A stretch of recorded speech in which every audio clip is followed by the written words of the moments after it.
আজ কেক ডেকোরেশনের জন্য হুইপ ক্রিমটা যেভাবে আমি রেডি করে থাকি সেটাই আপনাদেরকে দেখাতে চলেছি। চলুন তাহলে দেখে নেওয়া যাক। আজকে আমার কেকটা 2 পাউন্ডের ছিল, তাই আমি 2 কাপ মেজার করে হুইপ ক্রিম নিয়ে নিচ্ছি। হুইপ ক্রিমটা যে কোনো কোম্পানির হতে পারে।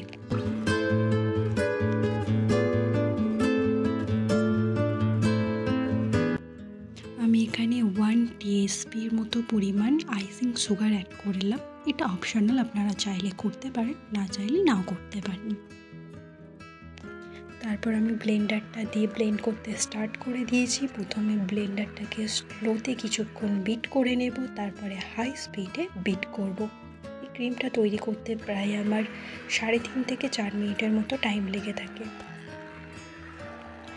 ক্রিমটা তৈরি করার আগে কিন্তু মাথায় রাখতে হবে এটা কিন্তু কখনো বরফ অবস্থাতে বিট করব না, তাহলে কিন্তু এটা পরে জল কাটবে।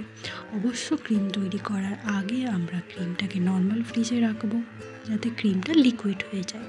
তবে ক্রিমটা কিন্তু চিল্ড হতে হবে, না হলে কিন্তু ক্রিমটা ভালো হবে না।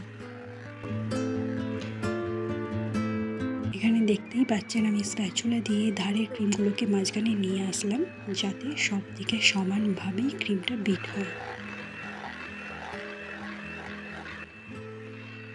আশা করি আপনারা থিকনেসটা দেখেই বুঝতেই পারছেন আগের লিকুইডটা থেকে কতটা ক্রিমটা থিক হয়ে গেছে। তারপর স্প্যাচুলা দিয়ে এরকমভাবে দেখে নিতে হবে স্মুথনেসটা আসছে কিনা ক্রিমের মধ্যে। যদি হয় তাহলে বুঝে যেতে হবে আমাদের ক্রিমটা প্রপার রেডি হয়ে গেছে। এরকম স্প্যাচুলা দিয়ে যদি আমরা বারবার নাড়তে থাকি সহজে এটা নিচে পড়বে না, তাহলেই বুঝে যেতে হবে ক্রিমটা রেডি হয়ে গেছে।